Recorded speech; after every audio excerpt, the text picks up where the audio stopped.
Good afternoon. My name is Dave Bowden, a project lead with Ballotpedia. And after yesterday's elections in Massachusetts, there are just 4 northeastern states which have yet to hold their primaries this cycle, and those will all be completed by the end of next week. So with just over 2 months before Election Day on November 6th, we thought it would be a great time to take another look at the battle for control of Congress in 2018. Today we'll be talking about which congressional races are taking shape for the general election and how we selected the races that we think will be battleground contests in November. To help me do that, joining me here today is Emily Aubert, a staff writer on our marquee team here at Ballotpedia. Emily, thanks for taking the time to talk with me today. Thanks for having me. As is the case every 2 years, control of Congress will be decided this November. Let's start with the House of Representatives. What is the primary storyline folks should keep in mind regarding who will be leading that body? The primary storyline is the number 23. That is the number of seats that Democrats need to pick up to take control of the House of Representatives.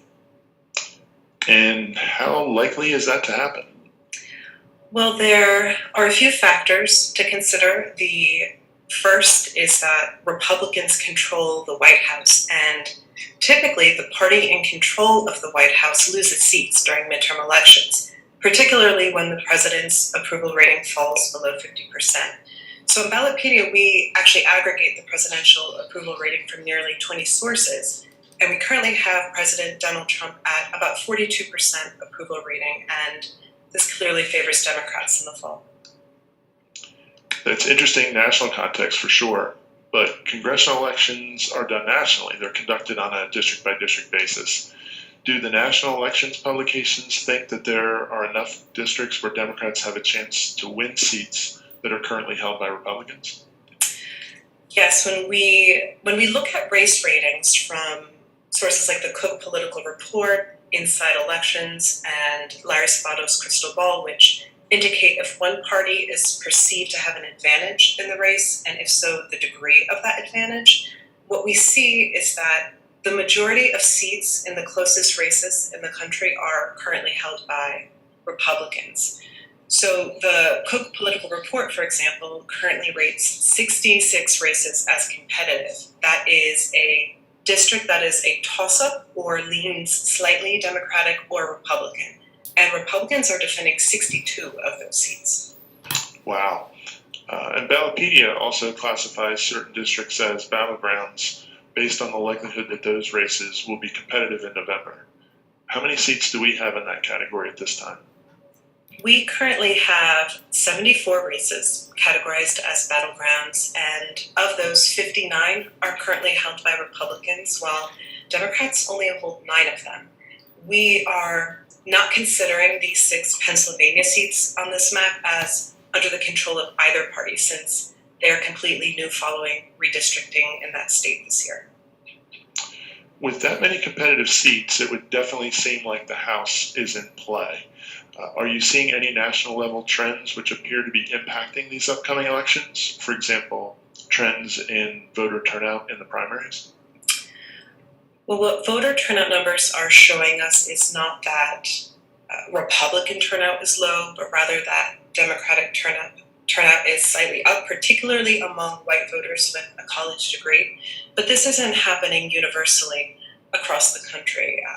For example, Republican strategist Patrick Ruffini has noted the current turnout models suggest a state like Florida, which has a consistently large senior and minority voting population, won't necessarily see that Democratic boost in voter turnout. So Florida and states with similar demographics could withstand a potential blue wave. That term blue wave is used a lot in the media, but what is a wave election? Yeah, the term wave election is frequently used to describe an election cycle in which one party makes significant electoral gains, often across both federal and state offices. So how many seats would Republicans have to lose for the 2018 midterm election to be considered a wave election for Democrats, which is what's often called a blue wave? And that can be a tough question to answer because there really is no official or consensus definition. Now, here at Ballotpedia, we did research to try to define more precisely what a wave election is, using historical standards and data. What were the results of that work? We did. Ballotpedia examined the results of the past 50 election cycles, spanning from President Woodrow Wilson's second midterm in 1918 to Trump's first presidential election in 2016. And we defined wave elections as the 20% of elections in that period resulting in the greatest seat swings against the president's party.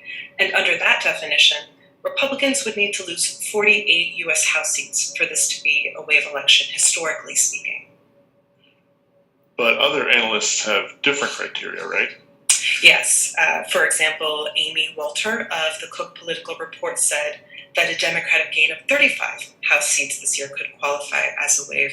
Chris Siliza of the Washington Post has offered a more qualitative definition, saying that a wave could be said to occur when a party runs on a nationalized message and makes gains in House, Senate, and gubernatorial races. But the thing is, both Ballotpedia's and Amy Walter's numbers are higher than the 23 seats that Democrats would need to win the U.S. House. It is, and that speaks to one of the unique challenges for determining the definition of a wave election for the U.S. House, which is redistricting. And according to Wasserman, the current House map's bias towards Republicans is at its highest level since at least 1920. So another consideration could be total shifts in the vote margins rather than just the seats a party wins or loses. Okay, so there isn't necessarily an agreed upon definition about what constitutes a wave, then, is there? No, there isn't, but it does seem that the amount of seats which would need to change hands for the Democrats to control the House is either below or at the low end of what most analysts would consider a wave election. Okay. Another factor which seems to be present in this fall's House elections is the number of Republican congressmen and women who are not seeking re-election. This cycle, 56 representatives did not seek re-election to their House districts, with 38 of them being Republicans and 18 being Democrats. How does this impact in a typical election? Well, we actually see this exact scenario playing out in a southern district in New Jersey, where Republican incumbent Frank Lobiando, who's served in that office since 1995, is retiring. So the general election is now between Democratic State Senator Jeff Andrew and Republican Attorney Seth Grossman. Now, this district backed Trump over Clinton by a margin of 5 points, while Barack Obama won it twice in 2008 and 2012. So if Lobiando were running again, this district would likely not have been a concern for Republicans, but 3 race raters now have it as a likely Democratic seat. That's actually the district where I grew up. There has been just 2 congressmen representing that area over the last 40 years. There just isn't a lot of turnover among elected officials in that area. So whomever wins that seat is likely to hold it for a long time. Are there any other places where Republicans will have to defend open seats that may be difficult for them? Other incumbents like Martha McSally in Arizona's 2nd Congressional District are seeking higher office, making their toss-up districts more vulnerable. In that race in Arizona, we have a former Congresswoman, Ann Kirkpatrick, who previously represented the neighboring 1st Congressional District, running against Tucson Hispanic Chamber of Commerce exec Leah Marquez Peterson. And Ron Barber, who actually held that seat a few years ago, said that the path to a Democratic majority of the House runs right through Arizona's 2nd. So that'll be a race to watch. Indeed. One of the big stories about special elections that happened in House races in 2017 was the huge sums of money that were spent on them. I know that the special election in Georgia's 6th Congressional District, for example, last year was the most expensive House race in history. The 2 campaigns, along with satellite groups, spent more than $50 million. Are we going to see numbers like that this year? Well, this year the election in Georgia's 6th won't quite rise to those numbers, but the race between Republican incumbent Karen Handel and Democratic challenger Lucy McBath could become competitive. The DCC named Macbeth to its Red to Blue program, so Democrats are still looking to take this district in 2018. Are there any places where we can see significant spending on U.S. House races? If we look across the country, in California, there are a trio of battleground races in 3 Republican-held districts. That is California's 39th, 48th, and 49th. And 2 of those races are open seats, and in the 48th, Dana Rohrabacher is defending his seat. With all of these open and competitive seats, Republicans probably have to choose carefully what races to spend their money on. Right, and one of the races that demonstrates the choices the party has to make in divvying up resources is Virginia's 10th congressional district. This is an increasingly blue district represented by a Republican incumbent, Barbara Comstock. She won her re-election bid in 2016 by 6 points, even as Hillary Clinton took the district in the presidential election by a margin of 10 points. So it's a toss-up, and the Congressional Leadership Fund has not spent any money on this race and has not made any indication that it plans to between now and November. So Comstock is going to face tough campaign season against State Senator Jennifer Wexton, who survived a very competitive and expensive Democratic primary herself in June. The Congressional Leadership Fund is a super PAC that's focused on electing Republicans to Congress. Are there other places where the GOP seems to be spending less? Another race that the National Party has just stepped away from is Nevada's 3rd, where Danny Tarkanian is the Republican candidate. The National Republican Congressional Committee had reserved $3.4 million in the Las Vegas media market, and they've now decided to shift the entirety of the ad buy to backing Crescent Hardy and the neighboring 4th district. And Tarkanian, you may recall, was running against Dean Heller in the Republican Senate primary in Nevada, but dropped that challenge at Trump's behest, switching to the House race. Another phenomenon is that there were quite a few special elections for House seats held over the last couple of years, and that's produced an interesting phenomenon for November. Can you give us some insight on that? Yes, there are 5 congressional elections in November featuring a rematch of special election candidates. And this is the largest number of special election rematches in an election cycle in at least 50 years. And the odds favor the incumbents in these races. According to an analysis of Eric Ostermeyer, of the 173 U.S. House special elections held between 1968 and 2016 and not conducted simultaneously with the November regular election, 41 were followed by a rematch with the same candidates. And only 6 of these rematches, that's about 15%, actually saw the special election winner unseated by the special election loser. Wow. So in rematches, the winner of the special election is likely to win again. But that doesn't mean that these aren't some interesting contests. Yeah, it's unlikely we'll see these seats flipped in November, but there are some special election winners who will be involved in competitive races. The first is the most recent. That's the special election in Ohio's 12th congressional district, and that was held just last month.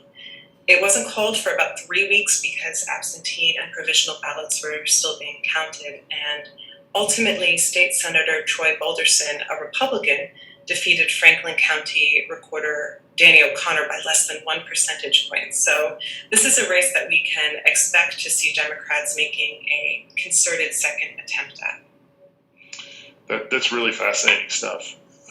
There are other incumbents who recently won special elections who will be involved in some key races that don't necessarily involve rematches. I'm thinking about Connor Lamb, for example. Right, Connor Lamb from the Pennsylvania's 18th special election earlier this year. Because of redistricting, Lamb is now running for Pennsylvania's 17th congressional district, where the old 12th district incumbent Keith Rothfuss is also running. We've seen a significant amount of money in this race already, with satellite spending more than doubling candidate spending.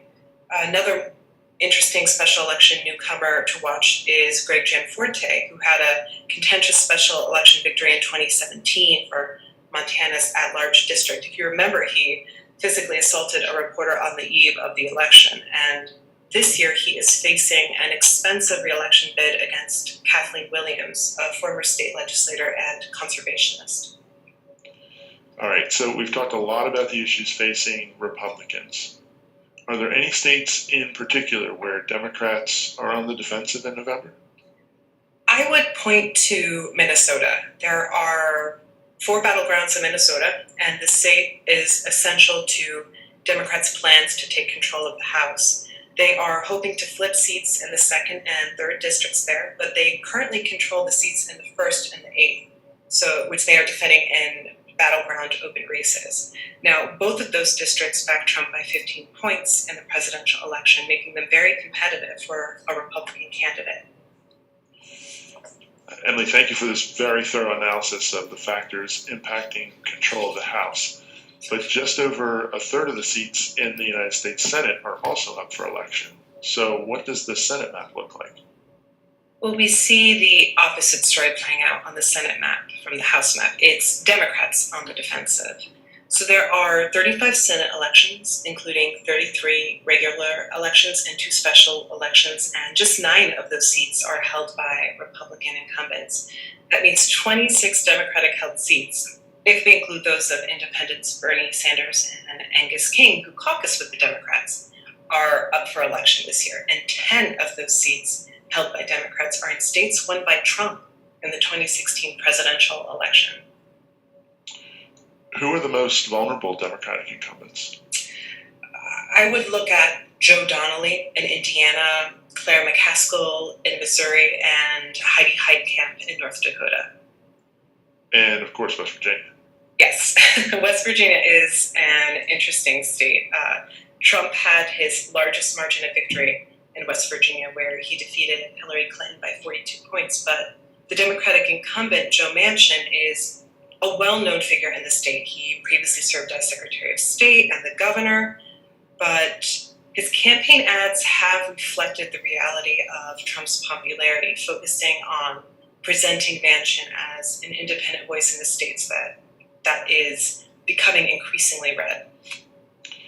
And one other factor in West Virginia, didn't coal mining executive Don Blankenship threaten to run as a third-party candidate in that race, despite losing the Republican primary in May?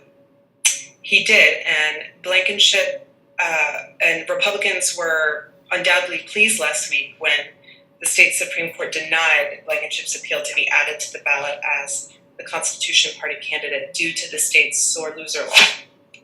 Blankenship had run in the Republican primary in May, coming in 3rd place with 20% of the vote, so his involvement in the race could have hindered Patrick Morrissey's shot at the seat. And I would say there's one more Democratic-held Senate seat, which figures to be a very competitive race in Florida. And this one features an astronaut. That's right. Florida's Senator Bill Nelson was a member of Congress who went through NASA training and served as a payload specialist on a space shuttle in January 1986. Incredibly, the very next space shuttle mission after his return was the Challenger accident later that month. Wow, that's remarkable. Yeah, so Nelson has an interesting background. He was a U.S. representative at that time and then elected to the Senate in 2001. But Governor Rick Scott, the Republican nominee who is term limited in that office, also has name recognition in the state and is setting up what will be the most expensive race of the year. In 2010, Scott spent $75 million of his own money to win the governor's house, and he's already spent more than $20 million on this race. So at this point, total spending in this race already exceeds $50 million. That's a lot of television commercials in the state of Florida. That's 5 really tough seats for Democrats to defend in the Senate, and you probably could even add a few more. John Tester in Montana jumps to mind. Are there any potential pickups for Democrats? There could be. Democrats are looking to the Southwest, and their best chance of picking up a seat comes in Nevada, where incumbent Dean Heller narrowly won his seat in 2012 by 1 percentage point. And he faces the midterm elections as the only incumbent Republican senator representing a state won by Hillary Clinton in the 2016 presidential election. In that race, he's running against Congresswoman Jackie Rosen. Okay. Any others? Another southwestern state, Arizona, is a toss-up. Republican Jeff Flake, who's the incumbent, is not seeking re-election, and the Republican nominee, Congresswoman Martha McSally, just came out of a tough three-way primary against Kelly Ward and Joe Arpaio, but she was the preferred nominee of the Republican establishment, and Defend Arizona, a newly formed super PAC, has already reserved $5 million in ad time to back her. Congresswoman Kirsten Sinema is the Democratic candidate in that race. Wow, this is a ton of amazing information, Emily. Thanks for sharing all of this insight with us. Thank you. It's definitely going to be an exciting midterm season. Absolutely. It certainly figures to be a fascinating final 2 months of this cycle, which culminates in the midterm elections, as we've been saying, 2 months from now on November 6th. Of course, in the weeks ahead, we at Ballotpedia will be tracking what happens in both the remaining primaries and also these general elections. Continue to visit ballotpedia.org for updates on these races and all the news about politics. And we invite you to keep in the know with our email newsletters, including the Daily Brew, which comes out every weekday, and our weekly newsletter, The Tap. Thanks for watching, everyone.